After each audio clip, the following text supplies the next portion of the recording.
away from one of the most anticipated season openers in Duke football history, and we thought, what better way to get prepared than to give our season predictions? Hello, and welcome to the first YouTube episode of the Duke Football Talk Section 17 podcast. I'm your host, Brian Kennedy, and as always, I'm joined with my co-hosts, Josh Cox, Scott Medlin, Jamie Holt, and if you're watching YouTube, we have a special diehard guest, one Jordan Mann of the Big J and Little J podcast. First off, Jordan, thank you for coming on. You got to tell the fans, what are you wearing on that head of yours? Well, you would know the year of this helmet. I don't really remember, but early 2000s, my dad got it for me for Christmas.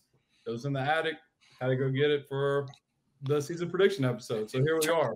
Turn your head a little bit. Let folks see. It is the old school, I believe, 94 to 2000 Duke black script on a blue helmet. Love it, Jordan. Love it. Oh, tell you what, itches your head. That's for sure. Well, as Brian, I said, go ahead, Jordan. How many wins do we have in that helmet? Like four? Four or five. Yeah. Oh, thanks for bringing up bad memories. That's all of our childhoods that we don't want to rekindle in Wallace Wade. But as I stated, this is one of our most anticipated episodes of the year where we give our season predictions of where we think certain categories will be led by. Jamie, we think, is going to put Riley Leonard for every category, but we've got some fun side bets. We've also got where we think this team is going to finish win-loss record. But before we get to that, we've got to talk a little fall ball. We got to talk a little fan day. Fellas, it has been a while. Fans have been wondering where we've been, so let's just get it out there. What has been going on since we last had an episode?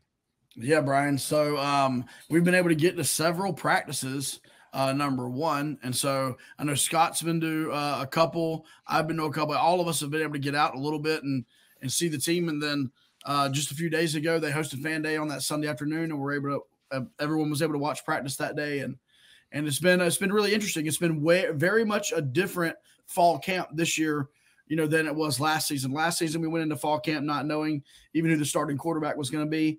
And then, obviously this season, Riley Leonard has established himself not only as QB1, but as like a, team captain. So everything's a little different. Jordan Moore put on some muscle and weight, and Coach John said he used to run around the field very fast, and now he runs with purpose, makes cuts, is just quicker, which is kind of crazy to think, if you saw him last season, to think that he's quicker going into this season. And so, yeah, it's just been a really, really good offseason. And then big news for us, we've signed on with the Durham Devils Club, and we are providing behind-the-scenes content of the Duke football program for the Durham Devils Club, which is the NIL collective club for the Duke football student-athletes. And so a little promo there. You can go to DurhamDevils.com and you can see all the membership levels. We are at the $25 membership level and up. So that's what's been going on. That's been a lot of what's going on behind the scenes for us during the offseason. And really quick before Jamie gets going, I forgot to mention our main sponsor in the opener, Comfort Mechanical Contractors. So Jamie, if you're listening, Jamie, the owner of CMC, I apologize. But thanks to CMC for coming back on this year as now our main sponsor for the podcast. Jamie Holt, what do you have to say for yourself? How awesome is it this year coming in knowing who your QB1 is? Like, yeah. Last year we had no clue. Like Josh said, we had zero clue what was happening. We didn't know if it was going to be Riley or if it was going to be Jordan Moore until just a couple of weeks before the season. It's nice coming in to the spring and then into fall ball, knowing you got a QB1, and it seemed like everything picked up right where it's left off. I was able to go to a couple of practices, even though I wasn't at the beach for those couple of practices. So I was able to attend and see some things. So it was a good off season. It's been a fun off season, but I'm ready to kick off on Labor Day night. I can't wait for it. Yeah, Scott, man, what did you notice? I know you went to several practices, man. Did you notice anything compared to last season? Yeah, let me take a quick second, though, for a personal note. Appreciate everybody back in May for the thoughts and prayers when my mom passed away. I appreciate everybody's being there and doing what they could for us, and we appreciate that. And the family definitely appreciated it during the time. You know, noticed in the meet and greet last Sunday, some of the young guys getting an opportunity to get a chance out there to catch some balls. You know, obviously the news out there is that Eli Pankel's probably not going to play this season. So they're looking for the fourth man in the rotation. And honestly, Makai Wall had a big day. Clay Mann had a really big day.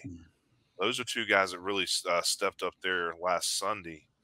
And, you know, just one of the things checking out during the practices and stuff is just seeing how smoothly things were going, you know, last year, learning everything. Now they're a little bit further in the playbook, so it's not as much to it now. Coach Elko and everybody else is making sure they understand when you screw up, you're going to hear about it and you're going to have to fix it. So that's one of the things I always love. But, you know, everything else, you know, it's been great to be able to be back at practice and getting ready to see the football season start here 2 weeks from tonight. Yeah, I know, guys. We've been talking about Makai Wall and Sean Brown too. I believe is that his name? True freshman, and Quay Man. But we can't forget Malik Bowen Sims and John Tavis Robertson are also back as veterans, and you know they're gonna be well. Number one, they're gonna be pushed by those younger guys as well. So we'll see how kind of that second unit, right, at wide receiver, you know, looks as the season goes on. But our guest, you know, Jordan. By the way, if you don't yet follow, and I don't know why you wouldn't, if you don't follow Jordan at Duke FB Fans, make sure you hit that follow on Twitter. He keeps you entertained. He randomly accesses videos that are important to Duke football history. And Jordan, man, what have you noticed this offseason? I know you've not necessarily been to practices, but what are your overall thoughts from the end of that bowl victory until now? Well, I like that, like dating all the way back from the bowl victory, how all the returners or all the senior class that looked like they should have left came back. And that was a very pleasant surprise. Like Jamion Franklin and Dwayne Carter, like the video edit of them coming back was pretty sick. Like those guys. And then, yeah, like Elko spoke last year about having like scholarships open for this past recruiting class or this current recruiting class.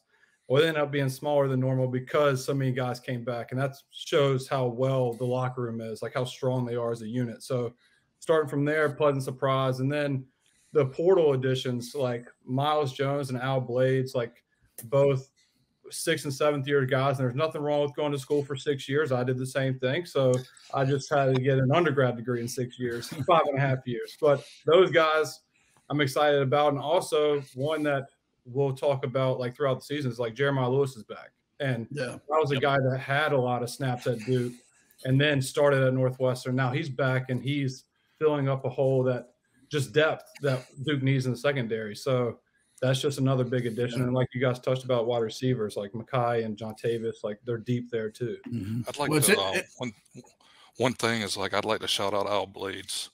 One of the practices I was at, I'm not going to mention names of who dropped the potential touchdown pass because I'm just not going to call anybody out like that. But Al Blades came over and it's like, man, you got to make that catch. Like he's like, and he was the one on defense. Like he was the one defending the player. And it was just amazing to me to see that kind of leadership from him. So I think he's going to be a really nice addition to this Duke team. Yeah. Speaking of J-Lou, he had 70 tackles last year at Northwestern. I mean, that's legit. I mean, he definitely, I think he was in the 40s or something his previous season at Duke and 70 there. And then also I think it's going to be interesting that in week 3, Jeremiah Lewis, his former team is going to play his other former team. And he is currently on his first former team again. So anyway, back full circle. Yeah, it's crazy. So yeah, it's good to have J-Lou back. Hey, well, LeBron James did it too. That's right. Third greatest NBA player of all time. We'll just leave it at that. The one thing from this offseason, yeah, I know. The one thing that caught my eye this offseason was when we went to the ACC Media Day in Charlotte.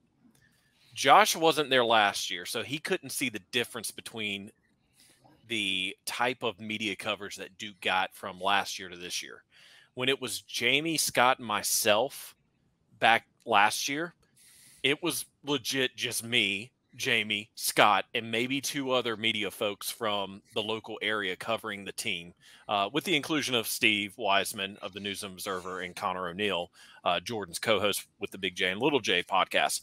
Fast forward to this year, that 9-4 record got a lot of people's attention because the way ACC Media Days is you have one main press conference room where they broadcast it on the ACC network, and then you have what's called a breakout room to where local media members who might not have been able to ask a question during the main press conference session can get their questions in. I mean, the amount of people in that room, it was times 1,000 the amount of people that there were in 2022. And it was great. Don't get me wrong. But it was to the point to where we had to wait our turn this year to ask questions. We had Jacob Monk, we had Dwayne Carter, we had Riley, and then we couldn't even get to Coach. That's how many media members were in front of him. And it was a good, solid 20 to 25-minute press conference that he had after he had just finished the ACC Network press conference where he had already been asked questions. So a lot of eyebrows were raised after the 9-4 season, as it should. And I think that a lot of people have taken note to this team in the fact that we have, I believe we talked with Coach about this in January, guys, correct me if I'm wrong, 72% of the offensive production is coming back, and somewhere like 80-some% of the total team from last year's 9-4 squad is coming back. And we're going to need everybody, especially with the schedule that we have coming up, of course, with Clemson to open the season. Yeah, you're right, Brian. And it was interesting at Media Day. I took a photo and it was shared like crazy off our Twitter of just the media surrounding Riley. And I think the caption we put was like, no one knew anything about this kid 12 months ago. And now look at it, a year later. But I think that's the story of this team, right? It's what happened last year. Took a lot of people by surprise. A lot of people weren't expecting it. And the big question mark this year is, what are they going to do about it? Is this going to be something where, was that a little bit of a fluke and flash in the pan last season? Or were those simply building blocks and stepping stones to even more success starting this season? That's the big question, right? I think you're going to hear that when we give our predictions. There are definitely questions. And for the record, Riley still sucks. He's got to have that motivation heading into September 4th because it is going to be a huge game. Well, Josh, that was a perfect segue. I think we need to get going with the fun of this episode. Well, before we do, Brian, we need to announce that we do have a new partner that has come along. They will be sponsoring beginning next week, This Week in Duke Football History, and it will be brought to you by Bull City Sheet Metal. So if you're a contractor in need of duct work or any other sheet metal for any project, you can give Bull City Sheet Metal a call at 919-354-0993, or you can visit them at bullcitysheetmetal.com. They'll take any job and grab it by the proverbial horns, they say. Great use of wordage. All right, folks, the moment that you've all been waiting for. It's time for the predictions. Now, let's just go ahead and get this one out of the way. He's putting his head down. He's trying to act humble. We have a 2-time champion, a back-to-back champion, one Mr. Jamie Holt, but there's 4 of us this year. We're all ready to take him down. Does Jamie get to gloat though? Does he get like 30 seconds? No, 3. Maybe 3 seconds. Then 3 seconds. All right, he gets 3 seconds. You ready? Here you go, Jamie. I'd like to thank all the little people. Everybody I stepped on to get here. My steak at the Peddler was really great. I'd like to thank Riley Leonard for being so awesome. That really helped me. Now is the restraining order over with Riley? Has he removed the restraining order from last year? I was allowed to go to Duke, so I guess. Okay. Well, actually, depending on which parent you talk to, there's still rumors of there one being out there somewhere that we haven't seen yet. Yep. Hey, we'll find out at the tailgate, especially in 2 weeks from now. All right. Well, for those of you who might not have heard our prediction episode last year, let me go through it really quick of what we're going to do. The 5 of us are going to see who we think is going to lead the team category in passing yards. I think we know where we're going to go with that, as well as passing touchdowns, rushing yards, rushing touchdowns, receptions, reception yards, reception touchdowns, sacks on defense, tackles, total tackles, solo and assisted, so total, interceptions, as well as the overall record, which we are going to do last, fellas. Last. We're going to get through everything, and then we're going to give our record and who we think we're going to win and lose to. And then, of course, we have some fun side bets that pertain to the football program, something that we just like to do. Obviously, it helps with a tiebreaker if some of us are on point with getting certain categories. And, of course, once this episode drops, you're going to be able to go fill out your predictions on DukeFootballTalk.com. And at the end of the season, we're going to pick a winner based off of who got the most right. Josh is wearing one of the items you're going to win, and that is the Section 17 t-shirt that came out a few weeks ago. And if you watched the promo video, it's not a skull, Scott. It's not. My pretty. The second item that you're going to get is a custom-made Duke Football Talk Section 17 podcast mini helmet. Look at that sucker. In Brian's favorite colors. And it is the black helmet with the blue. Jordan, what are your thoughts on that color scheme? I love the color scheme. I just want to win in that color scheme. Like, I want a big win in that color scheme. There you go. Yes. So Yes. now you know what you are going after, folks. So we wish all of you the best of luck. But fellas, let's go ahead and get started. Let's start with passing yards this year. And I mean, let's just go ahead and let the champion go first. Jamie, first off, can we all agree? Do we all agree that Riley Leonard is going to lead this team in passing yards and touchdowns for the 2023 season? I was actually going to go Dwayne Carter. Oh, okay. Well, in that case, that's all you, Jamie. That is Yeah. all you. Yeah. So just so we're clear, we're going to do player and number. So who it is going to be and what and how many it will be on all of these. Correct. Yep. So, Jamie, go ahead and get us started. Again, we all think it's going to be Riley Leonard leading the team in both passing yards and passing touchdowns, but we got to get our numbers out there. So, Jamie, go ahead. And All right, Jamie's frozen. Oh, there he goes. Okay, he's back up. Sorry Riley about Leonard. that. Riley Of Leonard. course. Yep. I got Riley Leonard with 3,387. I think he improves on a great year last year and goes over 3,000 this year. Okay. And fellas, just for preface, and I forgot to say this before, Jamie's, Riley last year went for 2,967 yards. 2,967 yards. Why don't you go ahead and tell us what your touchdown prediction is for passes this year, Jamie? All right. I think he'll improve on that too, but I don't think I went a little low on that side in my opinion. So 24 touchdowns. Last year, I think he had 20 total, so I went 24 this year. I still think we're going to – well, I'll stop. I was going to go into the rushing touchdowns. All right, Jordan, with you being our guest, why don't you go ahead and go next?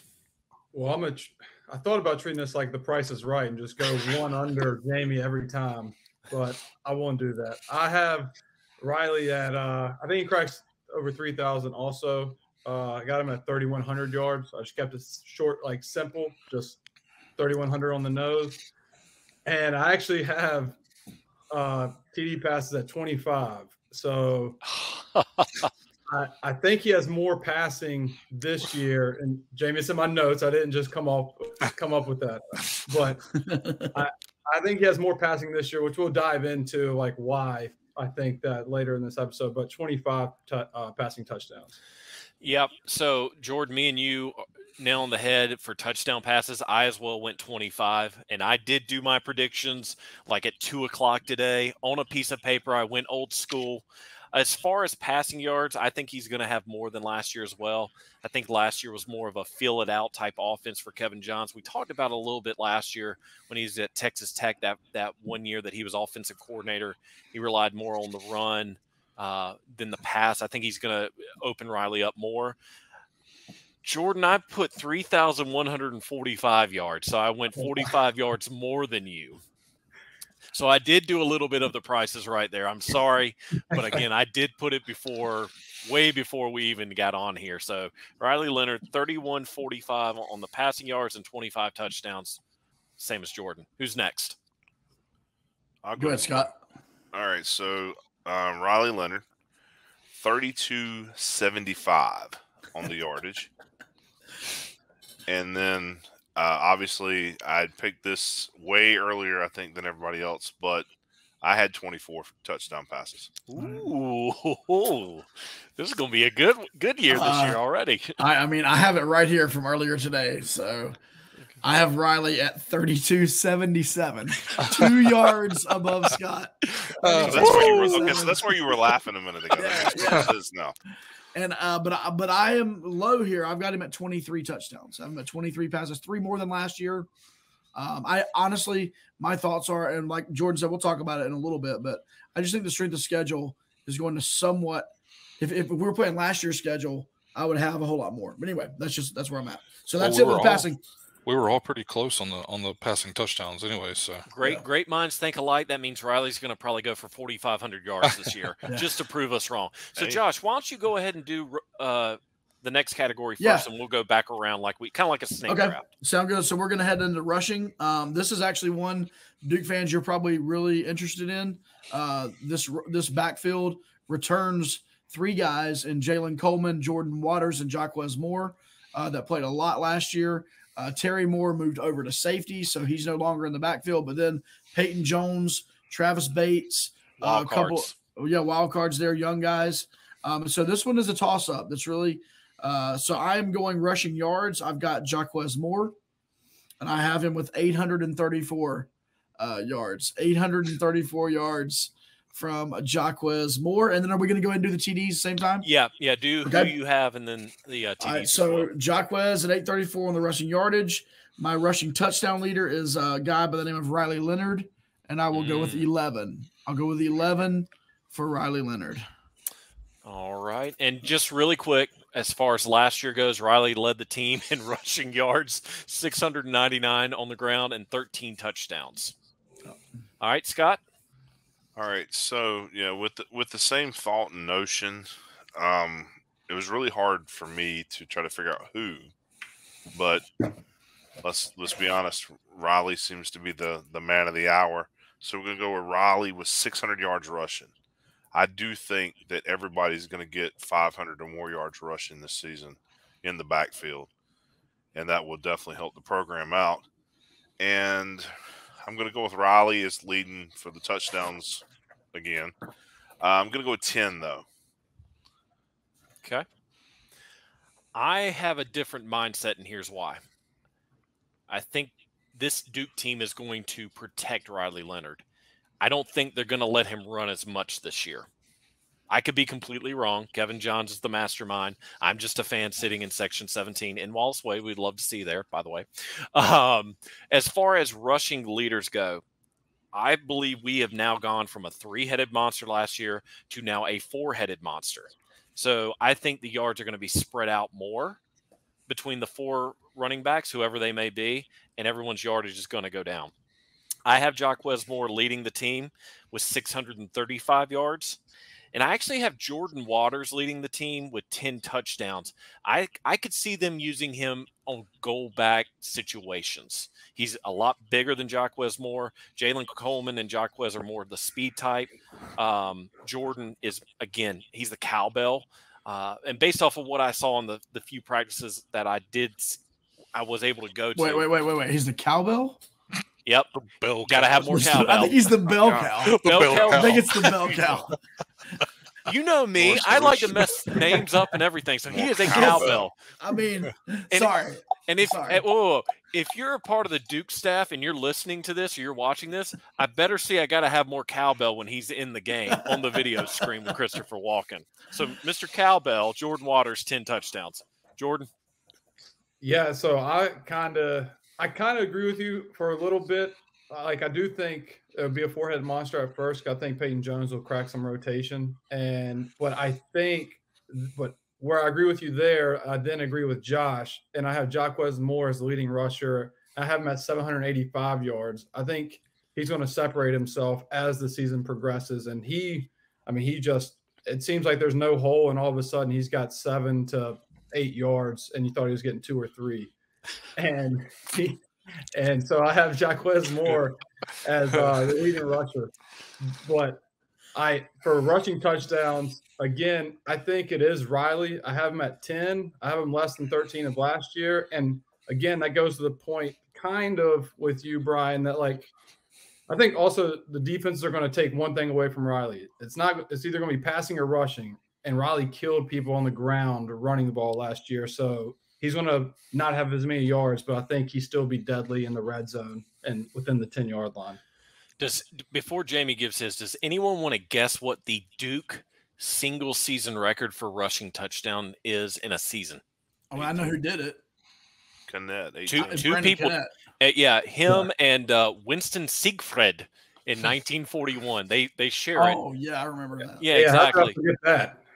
Yeah, that was actually Jack Wallabaugh's freshman year. Well, no, what was really cool was in practice he was going up against Miles Jones and stuff. I mean, he was really, But does anyone want to guess the number?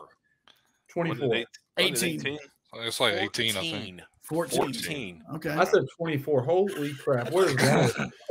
Do you not remember years? Do you not remember the years 1995 to about 2007, Jordan? Unfortunately, I do. That was the first 12 to 13 years of my life. So okay. I wouldn't have taken 3 wins. All right, Jamie, go ahead and finish off the running backs, and then you'll start the wide receiver category. All right. And I know everybody thinks I'm going to go Riley Leonard here, but I'm going to shock you. I'm actually going Jaquez Moore as well. But I'm going a little lower than Josh and Jordan, and I can't remember what Brian said. I zoned out. Sorry. I'm going Jaquez Moore with 711 yards. Like everybody else said, I think it's going to be the 4-headed monster. Coach even talking what Jordan said about Peyton Jones. Coach even shouted out Peyton Jones. We're going to see he's going to get field time. So we're going to see 4 guys getting quite a bit of rushing yards. Like I could see everybody having 500 plus. I could still see Riley having 600 plus, and he could still lead the team in rushing. I have no clue. So this is just a shot in the dark. 711, Jaquez Moore. Touchdowns, I'm going higher than everybody else for Riley. I think he adds 2 to his total last year and ends up with 15 rushing touchdowns. So breaks the all-time Duke rushing touchdowns record. I went kind of ballsy right there. Yeah. That restraining order just got increased to 100 yards now, Jamie. All right, so that was running backs. Let's go ahead and keep this train rolling with wide receivers. Again, you're going to give your reception leader, your receiving yards leader, and your reception touchdown leader for the season. Jamie? I'm going to go all of these at once, right? Yep, all at once. Okay. Mm-hmm. Receptions. Once again, we got a really good wide receiver room. Unfortunately, Eli went down. Jalen Calhoun's been my guy ever since he's been here. I think he builds on last year, and he has 66 receptions and leads the team. Reception yards, I also went Jalen Calhoun with 905 yards. Now, reception touchdowns, I feel like I was kind of wavering there, but I went Jordan Moore with 8 reception touchdowns, leading the team in that category. And really quick, like I've been saying, Jalen Calhoun led the team last year with 873 receiving yards. Jordan Moore led the team with 64 receptions. And then we had a tie between Jordan Moore and Samir Hagans for touchdowns at 5 each. Jordan? Yeah, so Jordan Moore, for him to have 60 catches from basically playing a month and a half of wide receiver, now he has a full year at wide receiver, and his route tree is even more than what it was. And you saw him the last 4 or 5 weeks of the season. I got Jordan Moore leading this team, 77 catches and yards, over 1,000. I have him 1,081 yards. And I see Calhoun getting to around 70, and I think Hagans gets around 55, 60. So I think Riley really spreads it out. But I think Moore is going to he's going to flirt with all ACC as wide receiver, and he's going to shock some people. And then receiving touchdowns, I got Samir Hagans. Like you said it, he tied with Moore, or who did you tie with? Moore, 5 touchdowns? Yep, 5 each. Yeah. So they had 5 last year, and he had 32 catches to Moore's 60-something. So I'm going with Hagans, and I think he's going to go from 5 TDs to 9. I think he is going to be that guy that they throw it up to. All right. For myself, I've got Jordan Moore with 75 receptions this year. And as far as receiving yards, I think we're going to have another 1,000-yard wide receiver. It's not going to be Moore. It's going to be Jalen Calhoun. I think he's going to break out this year. And as far as receiving touchdowns, he was my guy last year. He's put on, I believe, 20 pounds of muscle. Nicky Dalmolin. I'm going to have him at 9 touchdowns. I really think that Johns is going to have the tight ends more involved this year. Again, I think last year was more of a filling out the offense and what works, what doesn't work. But the kid's just been putting in so much work, and I think it's time for him to get his due. Nicky Dalmolin, 9 touchdowns. Scott? Hey, what was your number for the receiving yards? I didn't even say it. 1,011 yards. Okay. All right, so I'm going to go with Jalen Calhoun for the receptions leader. With 55, I think we can spread it around a little bit, Okay. hopefully. I'm also going to go with Jalen as the receiving yards leader at 750. And I'm going to go with Samir Hagens with 6 touchdowns. Again, I think it's going to be an opportunity where they're all going to make – all 3 of those guys are going to make catches, and we'll see. Do you see the tight ends being more involved? As blockers? I put you on the spot. I'm sorry. I mean, in a perfect world, I think that if the tight ends could get open and get the ball more, that it would definitely cut down some of the numbers on the receivers. But so far in practices, I've seen them do more blocking than I have receiving. And that's nothing – that's no game plan. I just think that's kind of how it works out sometimes. Sometimes they don't get open because whoever's playing defense on them guards them pretty good. All right. Josh, go ahead and button up wide receivers, and then we'll go over to the defensive side. Yeah, so my thought real quick on the tight ends, I just don't know that they're in the scheme to have a lot of catches. That's just my opinion. And it sucks because you got a guy like Nicky Dalmolin who is basically a wide receiver playing tight end. And now he can obviously block and stuff. But I wish that there was more opportunities for catches there. But man, I'm a little shocked. I'm a little surprised. Last season, the Jalen Calhoun, Jordan Moore numbers were so close to one another. And I think we've already talked about what Kevin Johns has said, what Jordan has said, what Riley said in the offseason of just Jordan having this entire offseason to prepare to be a wide receiver. I've got Jomo with a clean sweep here. I've got him winning all 3 of these categories. Receptions, I've got Jomo at 84. That's 2 more receptions per game than what he got last year. I think that's logical. And then I've got him at 985 yards, just coming up short of 1,000 yards. And then I have him at 7 touchdowns. So 84 receptions for 985 yards, 7 touchdowns, all 3 of them Jordan Moore. So that's the offense. And so we'll head over to the defensive side of the football. What we're going to talk through with defense is basically the big 3. Who's going to lead us in interceptions? How many will they have? Who's going to lead us in tackles? And how many will they have? And then who's going to lead us in sacks? And how many will they have? So I'll start us off with interceptions. This is literally last season. I forget who we had. I mean, some of it, if you look at the end of the season, it cracks up. But it was a 4-way tie. Darius Joyner, Shaka, Jalen Stinson, and Brandon Johnson all had 2 interceptions each to lead the team. Okay. So I've got it because he's my guy. I got BJ. I got Brandon Johnson with 3 interceptions this season. My logic there is he's going to play a lot of nickel, but he's also potentially going to come back in that safety position where Darius Joyner was last year too and rotate in and out of there. And so I just really think he's going to always be on the field. And so the more snaps, the more opportunities you get for interceptions. So I've got Brandon Johnson at 3. For tackles, I have returning 5th, 6th, 8th, 7th, 9th year senior Cam Dillon. Cam Dillon leading us in tackles. Last season, he had 60 tackles. I think all of us know that probably he may have played 60% of the snaps last season, and he had 60 tackles. I've got him at 91. That's like a Shaka Hayward number from a couple of years ago, but I've got him at 91 tackles because I believe if he stays healthy, I believe he's going to get almost every snap that he wants. And so I've got him at 91. And then sacks. Last season was like between BJ and Dwayne Carter and RJ Oben. I'm going RJ Oben at that defensive end spot, and I've got him at 6.5 this year. So RJ Oben, 6.5 sacks. Really quick, single season interceptions record is 9. I don't think any of us are going to have 9. Maybe one of us does. Tackles, 188 back with Mike Junkin in 1986.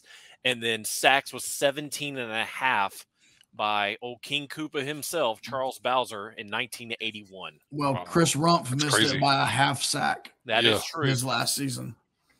That is true. No, that was career, Josh, not single season. Oh, yeah. I think Chris he missed the single season or was right at the single season. Right. And Victor Dimukeji missed it by half a sack. That's right. Yeah, it was Victor. So, all right, Scott, what you got? All right, so yeah, the number for interceptions to me is a crapshoot. As far as figuring out what the number is, I'd pick 3 anyway. Just as you know, like Brian said a few minutes ago, it was only like 2 spread around to everybody last year. So I picked 3, and I'm going with Chandler Rivers. I think he's going to have a really good season, especially at the corner position. If I remember right now, we just went over who led the tackles last year. The last 2 or 3 seasons, it's been Shaka Hayward leading the team in tackles. Darius Joyner last year, I believe, or right at it. Him and Shaka were like within 1 tackle of each other. Yeah, I think Darius led it by like 1 or 2 Darius tackles. 97, Shaka 93. Yeah. Okay. So the year before Shaka led, I do remember that. And so the linebackers obviously have a big purpose in the defense here and make a lot of plays. So like Josh, I'm going to go with Cam Dillon. And again, I picked these numbers this morning, so it's really close to Josh's number. I picked 93 tackles. So I'll be 2 off there. And then as far as sacks, to me, it's a crapshoot. I'm going to go with my favorite player because I want to see him get the big number of sacks. So I'm going with Big Wayne, the campaign, for 7 sacks this season. All right, Scott, I'll see your 3, and I'll raise you 1. I've got Chandler Rivers with 4 interceptions this year. I think, Jamie, you better not. Jamie. Oh, my goodness. Chandler Rivers with 4 interceptions. He was great as a freshman last year. I think he's only going to build off of that momentum this season. As far as tackles, we've lost Jamie. Way to go, Josh. As far as tackles, I muted him. I don't know what's going on. 37 minutes in, if you had that on your bingo card, 37 minutes in, we lost Jamie for laughing. Jordan's like, why did I agree to come on to this episode? No. Jordan, one of our goals in every episode is to do something to make Jamie laugh. So it works. Mission accomplished. He's been cracking up being muted. If you're watching on YouTube, you'd see him been cracking up like 15 minutes ago, but he was muted. So great first episode for YouTube. As far as tackles, I've got Cam Dillon as well, and I definitely undershot this. I said 76. But my hope is that our defensive line is getting to the quarterback more often to where they're not having to tackle as much. Wishful thinking maybe, especially with the teams that we're playing. But, hey, you never know. And as far as sacks, I went high on this one because I think RJ Oben is going to be a terror against some of these offensive linemen. I've got him at 8. Now, could he get multiple sacks against your Northwesterns, your Lafayettes, maybe even your Virginias? Absolutely. I could just see him, again, being a beast on the defensive line, especially with good old Dwayne, the campaign on the other side. It's going to be fun watching our defensive line go up against some of these offensive lines. So, again, Chandler Rivers, 4 interceptions, Cam Dillon, 76 tackles, and RJ Oben, 8 sacks. Jordan? Yeah, so like you said earlier, everybody's tied with 2 interceptions last year, which is remarkable because Duke forced so many turnovers, whether it was fumbles and interceptions. When I looked at that stat, I had to do a double take. I was like, really, 2? That's what led our team. And this year, we were the fumble recovery team last year. That's true. Finished second in the nation, or almost second in the nation. First or second, yeah, that's true. And so with my interceptions, I think I already kind of talked, or Jamie might have talked about him earlier, and I did too, actually. I think he's a perfect fresh start for him and something he needed to gain his confidence back. And he already has his swagger from the U. And I think it's Al Blades. I think Al Blades is going to really – this is like a redemption tour for him, basically, for his Miami career. And I think he really wants to prove himself that he is that guy that went to Miami. And he's going to find that new life at Duke. And I think with his leadership, I have him at 4, long story short. I have him at 4, but I really like what I've heard from about Blades in camp. And in the spring game, he looked huge. Like he looked jacked. And I was like, this guy, if he wrapped me up in open field, I'm just take me out in the ambulance. That guy looked massive. But I got him with 4. And then tackles, I don't know if Darius Joyner, who's taking his spot, like officially on the roster. We'll find that out, obviously. No. But I'm going on a limb here, and I have Brandon Johnson because BJ was around the ball everywhere last season. I mean, he had 55 tackles, but 7 pass deflections, 2 picks, 2 forced fumbles, 2 fumble recoveries, and he always shot out of a cannon around the line of scrimmage. I think if he moves over to Darius Joyner's spot, who led the team in tackles, I think is Brandon Johnson, and I feel very comfortable with that. And I have him at 90. So I have him at 90, and then probably trickle down like Cam Dillon in the 80s and stuff. But I have BJ at 90, and then sacks. So sacks, I have a wild card. But bear with me. So I think Dwayne Carter is a beast, but he's a defensive tackle to where he's going to get double teamed, and we're playing some big guys up front to where he's number 1 on the scouting report every game. You got to stop 90. You got to stop 90. Who's going to step up? When I asked about who to look out for the spring game, this guy was an answer from people around the program and on the team and around the team. And apparently for this season is Wes Williams. So I have Wes Williams as a wild card. I've heard really good things about him. I got him at 7.5 sacks. So I got him like really making a splash at Duke, but I've heard nothing but good things about Big West. Hey, Jordan, he can have 7.5 as long as RJ has 8. That's good. I'm good with that. Fair. All right. No, that's good. Is that it? Are we done? Or is no, that's Jamie's good. got Yeah, we got to see Jamie get through this. Yeah, no one really cares what Jamie has to say. See, that's what made me laugh last time when Josh held that paper up. So unlike the guys talking about they did all their stats this morning and all that stuff, yeah, I did mine like an hour ago. If anybody saw my tweet, like I was still struggling with like figuring out what I was going to put down. For interceptions, I've got Chandler Rivers leading the team with 5 interceptions. Okay. It seems a little high, but I just think he's that guy. I think he can do it. Tackles, I also went with Cam Dillon. I went a little lower than some of the other guys, I think, with 89 tackles total for Cam Dillon. And Scott, once again, I just did this like an hour ago, so I definitely didn't cheat off you or anything. Sacks, I went with Dwayne Carter because he just wreaks havoc every game. We see that motor just nonstop completely, but I went 7.5. I went just a little bit over Scott. Okay. Hey, let me say this real quick about Chandler Rivers. If what we're saying about Brandon Johnson is true, that he could spend some time at that safety position, it's also true then that Chandler Rivers is going to spend some time at nickel as well as that cornerback spot. So I think either one of those guys in statistical categories could definitely have big seasons. So, all right. So that was who we thought was going to lead the team in certain categories. And now we're going to have a little bit of fun with some side bets. Basically, I needed a tiebreaker, so I started doing these a couple of years ago. So it's been a lot of fun doing them. So we're going to continue the trend. So I'm going to read out personal this year. What's that? There's nothing personal this year. No, nothing. Yeah, there's no like will the people sitting will the people sitting in front of us hate Scott by the end of the season? Nothing like that. And other than Brian's family, that's it. So we're good.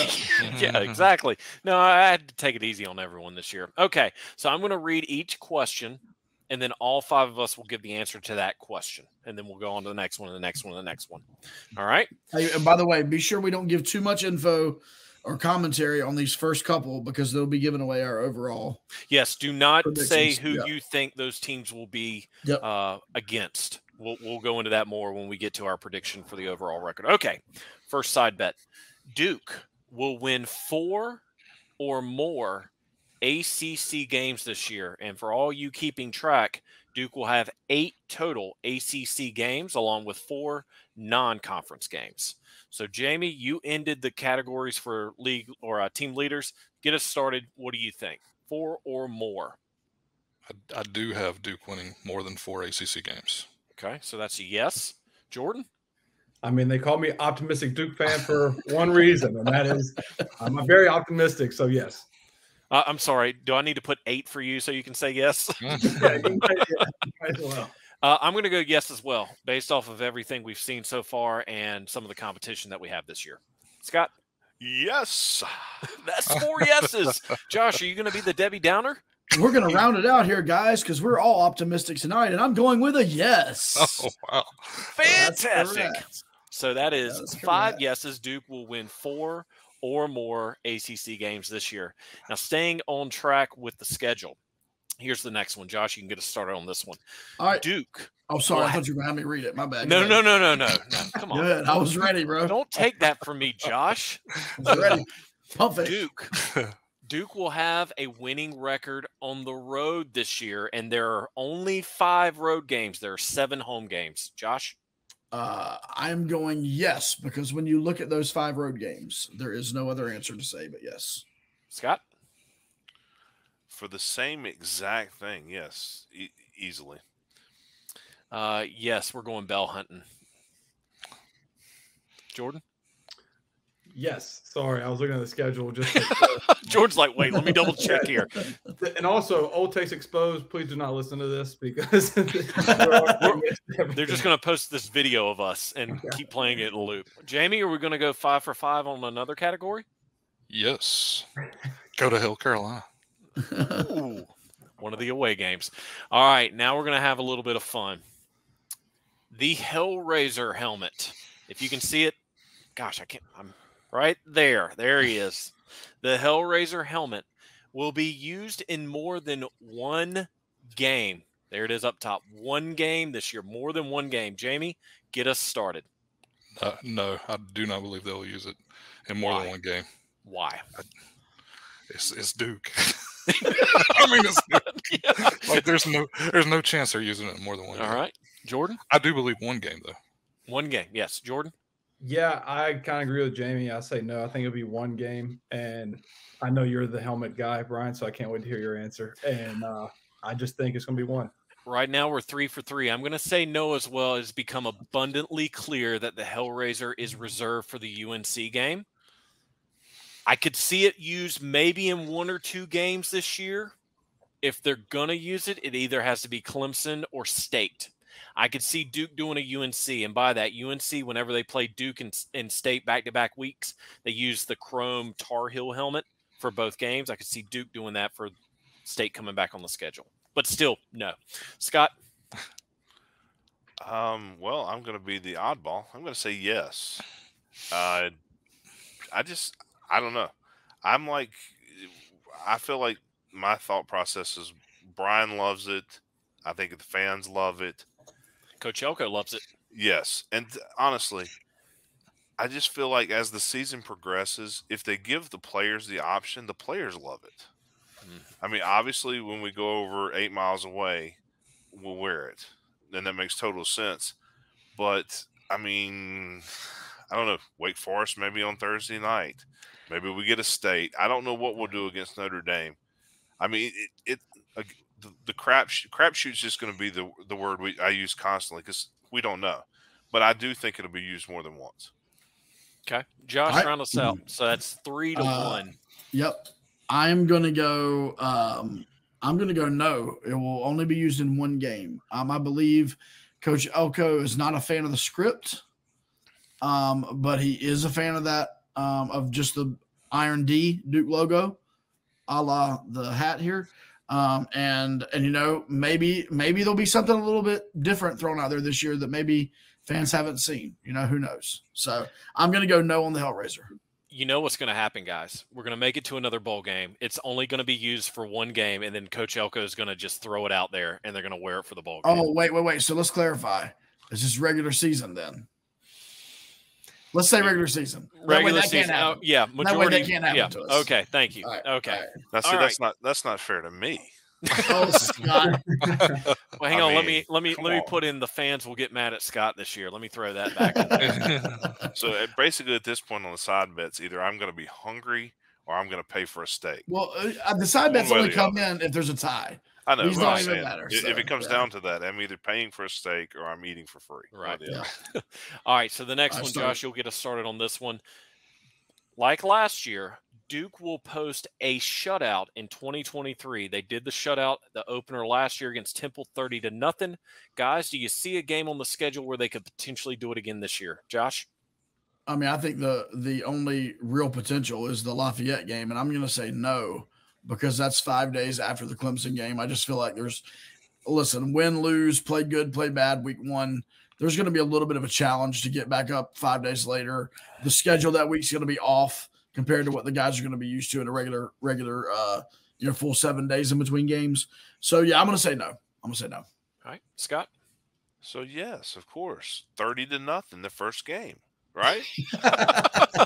oh, sorry. Yes is my answer. I had no idea who it would be against, but there are enough teams in the ACC that I think are bad, quote unquote, that are just not on the same level. And I think there's a potential opportunity.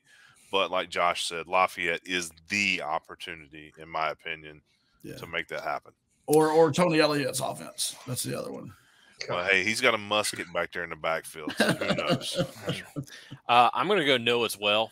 I thought back and forth about this. I thought Northwestern could potentially be another game with everything they have going on with their program. It's just not a good situation up north in Chicago or Evanston, if we're being exact. But to Josh's point, Lafayette would be the main one on the calendar. You're going to have guys that are still recuperating from the Clemson game, win, lose, or draw. So I just don't see another shutout this year. Again, if Coach Elko's listening to this, maybe this gives a little fuel to the fire for the guys. So that's 3 no's so far. Jordan? Yeah, I'm gonna have to agree with you too. No, like you already said about Lafayette, I think that's a game that Duke starters get pulled at halftime, early third quarter because it's a short week, and so the young guys get reps. There'll be mistakes, which is good. Healthy mistakes are always good for film, and so I think they'll score a touchdown or something, and then maybe they shut out UNC. I haven't heard anything about their QB, so I don't know. I just hear UNC. I hear Max back, and I don't know anything about their quarterback. We'll see. As Scott said, it's a crapshoot. Yeah. Listen, I've never heard of. In all seriousness, that's going to be that's sneakily like my favorite game of the schedule is Riley Leonard and Drake May because it's going to be a fun game to watch two really talented quarterbacks. But yeah, I think Lafayette would be the chance. On Veterans Day when they're not honoring veterans at Kenan Stadium. Just a reminder. Jamie? Drake who, Jordan? I've never heard of her. OVO. But yeah, I'm going to agree with the other 4 guys here and say no on the shutout. But just because it's first of all, it's really hard to shut teams out. I mean, they did it last year against Temple, but this year, I think, like Josh said, coming on the short week, and like Jordan said, I think we may even pull the starters early if we can against Lafayette. So Lafayette could get a score in there. I say no. All right, the next one, and Jamie, you're going to start out. I mean, it's just amazing how these things work out. But will Riley Leonard receive Heisman votes during the season? Now, to preface, at any point in the season, if it's just 1 vote, if it's 10 votes, if it's 15, 100 votes, do you see Riley Leonard getting any Heisman votes at any time during the season? Yes or no? Well, yeah, of course. I've got him going for almost 40 touchdowns. So like breaking the school record for rushing touchdowns. So yeah, I think whether or not he ends up, I don't think he'll end up in New York or anything for the ceremony, but like I could see him getting votes for sure. Like, okay, Jordan. It would have to be after week one, like Duke will have to pull off the upset to really get that traction going. And so I'm going to say no, but I mean, I would love to, Riley, I'd love to be wrong. I'm wrong all the time. If you guys follow me on Twitter, I've never had a correct take. So follow me, my word means nothing here, but yeah, I say no. If Duke is 5-0 heading into state, I'm going to say yes, but I said no. I said no. I don't see that happening. But what I am saying is I'm taking the headset off as a fan. If Duke is 5-0 heading into that matchup against State, he's going to have some Heisman votes. Bro, if Duke's 5-0 heading into State, like I don't even know what I'm going to be like, bro. I'm not. We will be insufferable. We will be insufferable. If Duke's 5-0, I'm already insufferable. If Duke's 5-0, my pants will be off every. Yeah. We'll have you back on so we can blur. We can like blur. Yeah. The following episode is rated NC-17. I'll be like that famous basketball meme of the guy in the background going like this, hammering in the Speedo. That'd be me. Yeah, that was you. Speedo, man. Yeah. All right, Speedo Jordan. If we're 5-0 heading into state October 14th, Scott. Listen, if we're 1-0 after week one, we're in the top 20. Yeah. Yep. So if we're 5-0, there's a really good possibility we're in the top 10. I doubt it, but it sounds good in my head. Got to have fun with these things. Yes, and I'm going to be the optimist this season on the side bet, so I'm going to say yes again. All right. I'm going to say I don't really have any way to qualify this. I'm a big Riley Leonard fan, and I'm just going to say yes because I really hope it happens. I've got no pathway logically of it happening, but I just hope it does. So I'll go yes. Well, me and Jordan, we're just on the Riley sucks train. We're just trying to motivate him more. Yeah. I mean, come on, if we're being honest. All right. So as you might have seen this year, Duke is going to be playing all three in-state rivals for the first time in a long time. Wake Forest, UNC, NC State. So the next side bet question is, will Duke have a winning record against their in-state opponents? Josh? I'm not even going to tell you what I want to say here. Just emphatically, yes. Okay. Emphatically, yes. Scott? Definitely yes. Not only yes, but hell yes. Jordan? When we do the season preview of like the wins and losses, are we going through game by game before? Yeah. So don't I'll say yes. Yeah. Yes. Okay. Yes. That's 4 yeses. Jamie?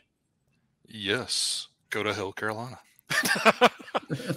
And again, if you're watching this and you have a direct tie with the ACC commissioner or whoever or the ADs, we need to come up with a trophy amongst the 4 schools for bragging rights. A tobacco leaf, something. I agree with that. I got to have something. This is the first year that it's happened, though, so you got to give them some time. No. It'll take forever to get old school in basketball, they had a Big Four trophy back long before we were born. They did a Big Four tournament, right? Yeah. Even back when Scott was a kid. Yeah. Before then. All right, fellas. So this could be the one side bet that could be the ultimate tiebreaker. Give us your top 5 ACC finishing order from 1st to 5th with each team. And for every team that you get right in each spot, it's a point. And that goes for the fans as well. So, Jamie, you ended the last one, so give us your top 5 to start. So, to be completely honest, I went completely off what we voted at ACC Media Day because I wasn't even included in that, because I wasn't there, but that's fine. But anyways, I got number 1. I got FSU. I think the Noles are back, even though I don't know who knows if they're leaving the ACC or staying, whatever. That's a conversation for another day. I got Clemson at number 2. So rematching the ACC title game, FSU, Clemson, whatever. Number 3, I got the U. I got Miami. Number 4, I have our Duke Blue Devils. And number 5, I've got that other team down the road, Chapel Hill College. Chapel Hill Community College. There we go. Jordan, top 5. So number 1, I have Florida State. Number 2, I have Clemson. Number 3, I have DUKE. Let's go. Number 4, I have, which I'll get into. Number 4, UNC. And then number 5, I have Louisville. I was going purely for the points because again, with everything that we said for the team leaders, this is going to be a close one this year between the 5 of us. So I've got FSU first. I've got Clemson second. As much as it pains to say this, barring any major injuries to this team, I've got UNC third. Boo. My Kick sleeper him off wild. the pod. Kick him Yeah, off the pod. I won't be here for the Clemson episode next week. My 4th team, and it's going to surprise a lot of people, but they could, depending on how they get going to start their season. I got Pitt 4th, and I know that doesn't mean they're not going to have any losses. Wink, wink, Listen, nudge, nudge. Banana Hammock's not there anymore. What a trash list. Yeah, but Jerkoff isn't he? Yeah, So- Jerk Fixer. Yeah, it's Jerkoff. And then number 5, the U. The U. I got Yeah, to you see don't it have to Duke believe in it the with top you. 5. I've heard it for a decade now. I've heard it for 18 years. Yeah, That's but true. but 5th in their eyes, Cristobal's gone. True. If they Yeah. finish 5th. Yeah, that's a failure for them. Yeah. Yeah. All right, Scott, what you got? All right, so obviously following suit here almost. Florida State won, which I do believe Florida State's going to win the ACC championship unless something major injuries happen, because no matter what happens with Clemson, I think Clemson's going to have a good season. I think they'll end up better than the rest of everybody else, but I do think Florida State's going to win ACC title, and whatever. Clemson 2. I had to go Chapel Hill College 3 only because they don't play anybody. I mean, Sure. hopefully South Carolina, hopefully the Chickens lay a Cox. touchdown or that too.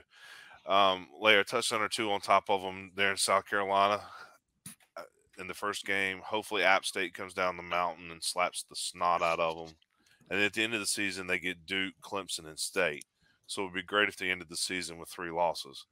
But we all know there's a light blue horseshoe jammed up somebody's posterior, and they pull it out about 5 games a year. And it's usually when they play Duke. So that's number 3. I don't know why in the Lord's name I'm picking Miami, but I'm picking Miami 4. I think only because their schedule is not that hard. Listen, they get Jumbo in the second week. Jumbo and his top 10 team that they got 5 stars and they can't even count to 5. So, I mean, they can't win an SEC title if they gave it to them. And like Nick Saban said, they have the best team money can buy. And then number 5, of course, got to pick DUKE, because who cares about the rest of those jokers down the line?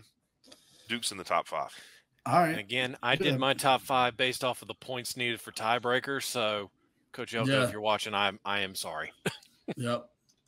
All right. Well, I'm gonna play this little strategy. I have written down here FSU at 1, Clemson 2, but I'm gonna switch it because all of you picked Florida State. I'm gonna go Clemson 1, Florida State 2. It's the beauty of getting that last pick. It's a I'm smart going move. Clemson 1, Florida State 2. Against my better judgment, I'm going Miami at 3. What are Way- you smoking? Way against my better judgment, I'm going Chapel Hill College at 4. And I'm going your Duke Blue Devils at number 5. Now, keep in mind, guys, our official ballot that we turned in for our ACC media predictions, we had Duke at 6th. So just keeping that in mind. So not crazy to have Duke down at 5. So, yep, I've got Clemson, FSU, Miami, UNC, and Duke. All right. And now comes the part that we've all been waiting for, and that is where we think Duke will finish overall record. Now, again, you're going to give your numerical record, both for wins and losses, and then you're going to say who Duke's going to defeat and who Duke's going to lose to. And you, the fans, are going to be doing the same thing in the predictions. Again, another way to have a tiebreaker if needed. So, Josh, you ended the segment with the last side bet. You're going to start. What is your overall record, and who is Duke going to win and lose against? All right. I have Duke going 8-4. 8-4, which would be equal to last season's output, but obviously with a much more difficult schedule. meaning this is a much better team than last year. But the same record, I have wins against Lafayette, Northwestern, UConn, NC State, Wake Forest, UNC. That's the big four right there. I got them sweeping the in-state. Very nice. UVA and Pitt. And so that means I have our losses. And I know this is boring. I have our losses: Clemson, Notre Dame, Florida State, and Louisville. I think Louisville's I'm high on them this year. And so that's what I have our losses. So 8-4 and those. Just some fun. If you have Duke with a winning record or a 6-6 record, you got to say what bowl you think they're going to go to. Oh my gosh. Yeah. If it's 8-4, whatever the one out in San Diego is. The Holiday Bowl. Very yeah, nice. Sure. Yeah, I don't know any of the bowl. Just say the city, I'll tell you what it is. Yeah, pretty much they changed those so much it's hard to remember who's what. Maybe the Pop-Tarts Bowl. Yeah. Hey, sunny Florida in December is a lot of fun. Yeah. I'd like to do that. Now we're talking. All right, Scott, what you got? All right. Well, again, picked these this morning. 8-4. Lafayette, Northwestern, UConn, State, Louisville, Wake Forest, Virginia, and finally a W over the Pat Narduzzi's, which would mean the losses would be to Clemson, Notre Dame, Florida State, and Chapel Hill College, because I'm sure somebody from Greensboro will find a flag and throw it on the field on the last drive and cost them another opportunity to win a game like they did in Durham last year. Oh, I can't do it, Scott. I just can't do it, man. Yeah. Can't do it. Where are we bowling at? Listen, when we get to that week, I mean, all bets are off. I'm not going to pick that place no matter what I do. I mean, now, bowl game. I want to go down there and down 2.5 hours and have some mayo poured on my head after we win. Yeah, I'm okay with that. There you go. That's a perfect world for me. 2.5 hours. Yeah. All right. So right now we're 3 for 3. I've got Duke going 8-4 as well. I've got the wins against Lafayette, Northwestern, UConn, State, Louisville, Wake Forest, Chapel Hill College, and UVA. And losses, I've got Clemson, Notre Dame, FSU, and unfortunately, I see Pitt pulling one out of their asses yet again at the end of the season. Now, as far as bowl games, I mean, it could be a plethora because the ACC, in my opinion, is stacked this year. We could go up north to Boston for the Fenway Bowl for the first time ever. But we said it earlier. Give me some Pop-Tarts down in sunny Orlando, the Pop-Tarts Bowl. Jordan? Well, I didn't know I was doing a podcast with pessimistic Duke football fans. I have Duke football going 10-2, baby. Let's go. Yeah. Let me go ahead and get the losses out of the way. Let's say Clemson, week 1. It's okay. 10-2, baby. You're going to learn from your mistakes. And then at Florida State, which is why they're 1-2 in the ACC. But I'll explain the win, like the turning point wins. So I think Notre Dame, is a very sexy play for Duke because like they do have Hartman, yes, but Gerard Parker, who's a former Duke assistant coach, is calling plays for the first time of his career. Yep. And that is going to be tough. And it's already pressure because Notre Dame had a slow start last year and lost to Marshall at home and didn't look great early. I think Duke, I like Elko against the first-year offensive coordinator. I think he can really play some mind games with blitzing schemes. At NC State, or versus NC State, Brent Armstrong is back with his old offensive coordinator, so everybody's high on that. But just like in real life, you get back with an ex-girlfriend, you think it's going to work out. Guess what? It never does. So just because you get back with him doesn't mean it's going to work out. So Duke's going to win that game.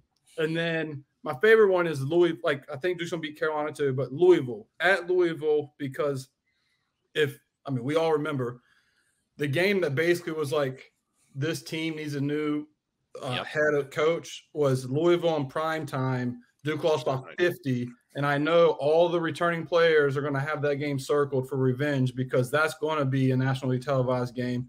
Elko is going to get in them and show film of that game because Duke went viral for that game. Malik Cunningham's touchdown run went viral not only on SportsCenter but like was mocked on Twitter about how bad Duke looked. Those are good points. Great points, by the way. I think Duke's going to be pissed off at Louisville, and I mean, remember they had Lamar Jackson, and it was Heisman. Duke was going to get blown out, and Duke had a chance to really win that game and lost on a controversial Ben Humphreys fumble recovery. They said, anyways, lost by 10, but we could have won that game. That makes me still mad. But I think at Louisville is a game that, like, I think Duke could really shock them. But there's two certain losses, or I wouldn't say certain. I would say the Florida State game will be tough, and then Clemson, and then Pittsburgh. We got to beat them eventually. Why not this year? We return everybody. Why not this year? So that's where I'm going, 10-2. I need some of that stuff that you're taking, Jordan, because that is you need my good. bowl, don't you? Yeah. Well, I mean, 10-2. Where are we going? Bowl. Just give me one of those. Just give me Orange Bowl. give me the Orange Bowl. I mean, I don't know because I have them third in the ACCs. Wait, no, because if it's Florida State, Clemson, one of those would go to the probably the championship 4. Then the other one would go to Orange Bowl. So it'd be the Cheez-It Bowl. Cheez-It Bowl sounds good. I like Cheez-It. Hey, as long as they beat Notre Dame, then they get maybe get a hierarchy over Notre Dame in the bowl. Booty call the ACC. That'd be nice. Like football, at least. Still. Jamie, let's finish out these projections. What you got? So I'm not quite as optimistic as Jordan. Nobody is. I've got Duke finishing at 9-3 though. So Okay. So one win better than last year. And I got us starting off with a party in Durham, beating Clemson in Wallace Wade on Labor Day night. Yes, sir. So I don't know why I did that. I really was struggling with the record, and I was like, do I want to pick them to beat Clemson or do I not? I don't know. But like, yeah, I think that we can get Clemson. First game of the season is the perfect time to get them if you're going to get them. Lafayette win, Northwestern win, UConn win. So I got us starting off 4-0. Then I got State a win, Louisville a win, Wake a win, Carolina a win. Go Ring to hell, that bell. Carolina. Ring that it. bell. And UVA a win. And my 3 losses, although Jordan almost pulled me to 10-2 while he was talking, because I was like, man, maybe I want to pick Duke to beat Notre Dame. Like I was about to switch over. I got Notre Dame, and I got us losing at FSU, and I got us losing to Pitt again for whatever reason. They seem to just have our number. Oh, Narduzzi, man. Narduzzi's got something cooking up there for sure. Hey, Go ahead, I was Scott. gonna say here's just something to think about, and this is just kind of for fun. Let's just imagine that Duke does beat Clemson. 2 weeks from now, 12:30, 1 o'clock in the morning, we're still running up and down the stairs of the Wallace Wade, and basically I got news for you, sleep Scott. wherever you lay down. I will not be running. I will not be running up and down the stairs at Wallace Wade. We'll be running somewhere, I promise you, because we won't be sitting still. I'll be with the students with the goalposts heading down 15501. Yeah, But I'll be on top of the goalpost.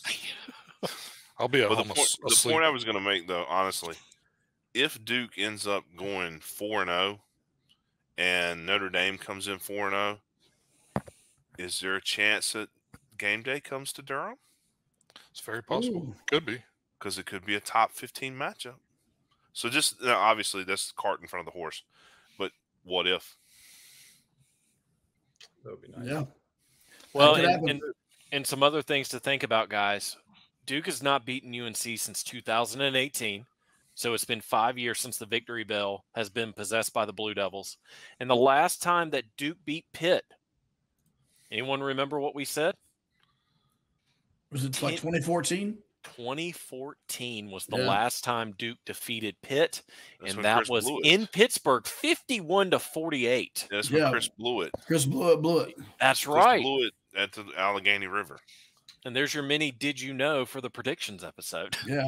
And fans, do not forget, if you're listening to this podcast, that you can fill out your questionnaire and your survey of what you think is going to happen this season. Everything that we just went through, you can absolutely do yourself. We'll be giving the winner a t-shirt and that mini helmet that Brian showed us at the beginning.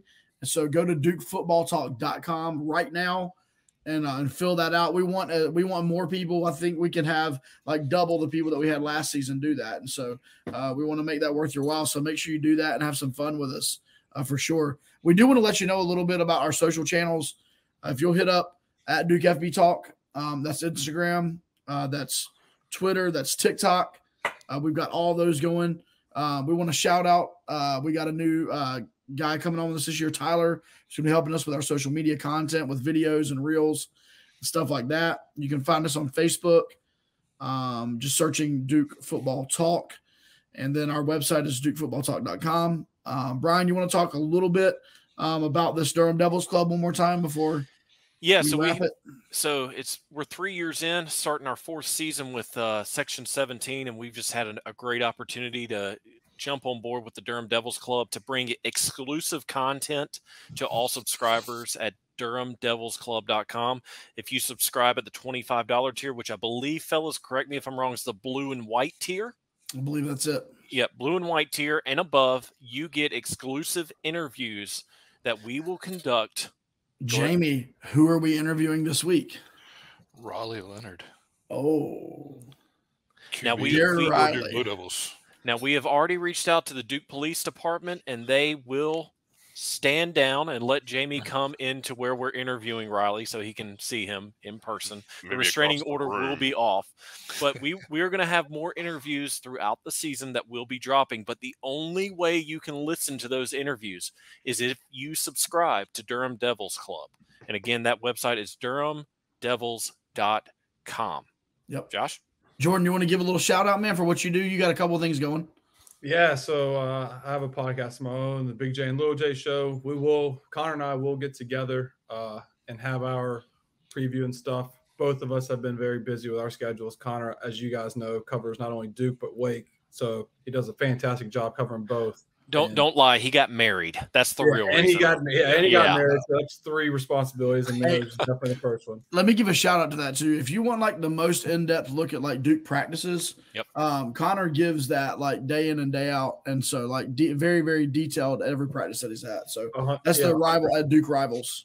Yes, at Duke Rivals, Devils Illustrated too, if you want to type that in. But yeah, like you said, Connor does a fantastic job with coverage, like he really does. And shout out to him. And yeah, so we have a podcast, Big J and Little J Show. So we'll have our own preview, though I will go more in depth with why I think 10-2 as I went in depth with you guys. But yeah, so we do it as well. Awesome. Well, fans, as we move into next week, we're going to give you some information about our tailgate. Hard Hat guys are rolling with us again this year in lot B5. And we actually got our parking pass for B5 this year. So it's going to be ready to roll. But we have a special guest who's going to be coming to our tailgate for week 1 on Labor Day. And that is friend of the pod, future friend of the pod, Mr. Eric McLean from the ACC Network and ESPN. He's going to be coming and hanging out at the tailgate and bringing the ESPN camera crew with him. We're going to be having some fun with him. We're going to give you more details about when he's going to be on there, when he's going to be there. He's actually going to be on our podcast next week. And so you'll hear more information about that. We want you to plan to be at our tailgate. We will say this, the Hard Hat guys will be there as soon as the gates open. Whenever they will let them in, the Hard Hat guys will be there. Which will be about 6 a.m. usually. Yeah, usually. On Sunday, not Monday, on Sunday. But they'll be there, and we want to invite you out. So listen, we can't have the ESPN crew come to the tailgate and only have like 10 people there. Like it's got to be rolling 50, 60, 70 deep. And so we'll make sure we let you know the time of all that. But like, please come and hang out. We want to see you there. Also with the Durham Devils Club, not only do they have the membership levels, but we'll have potentially some T-shirts available for you. You can buy them at DurhamDevils.com right now. Just click on the shop button. You can buy the Lock the Gate T-shirts. These are shirts that were designed by the players. And so make sure you do that as well. I'm just trying to think of any other. I think that's all of our housekeeping stuff, Brian, unless I'm missing we've got our shirts too that we have our shirts, Section 17 shirts. We'll have those there. They'll be $20. If you don't want to wait. Yeah, who knows? We might even drop them for that game day. We'll consider that even, but we'll have them there available for you as well. So we're just trying to get the word out, trying to make a positive impact for this Duke football program. And so if you guys have any questions, hit us up on Twitter. You can email us, dukefbtalk@gmail.com as well. And we'll be taking your questions coming up this coming week for the Clemson preview episode. So we're really looking forward to the season. It's our first night on YouTube. And so, guys, I think we did a good job. Jamie held it together, made it to the end. Jordan, you got to give us that. You got to give us the where's the helmet? The helmet one more time. Put it back on, man. We got to give it. Yeah, you got to do that one more time. Here we go. There it is. ladies and Week 1, gentlemen. baby. Week 1. That's what I want. 10-2. 10-2. 10-2. This is All going to right. be in the Cheez-It Bowl right here. Right here. There we go. Going old school. I love it, Brian. Do you want to take us out, man? Yeah, and next week returns this week in Duke football history with Scott. I'm going to have the tale of the tape with a great Did You Know for the Clemson Tigers. And as always, we're going to give our score predictions and our uniform predictions. With it being the first game of the year at night, you can only imagine what we're going to think Duke's going to come out to against the Clemson Tigers. But an hour and 20-minute episode. Another great one in the books. And as Josh said, our first YouTube episode. I don't think we're going to be kicked off after this one. I don't know. Jamie did kind of let loose a little bit. But in all fun, we had a great time. But as always, for Josh Cox, for Scott Medlin, for Jamie Holt, for our guest, Jordan Mann, and for our producer, Justin Sykes, I'm Brian Kennedy. And as always, this is the Duke Football Talk Section 17 podcast. Now turn the music up.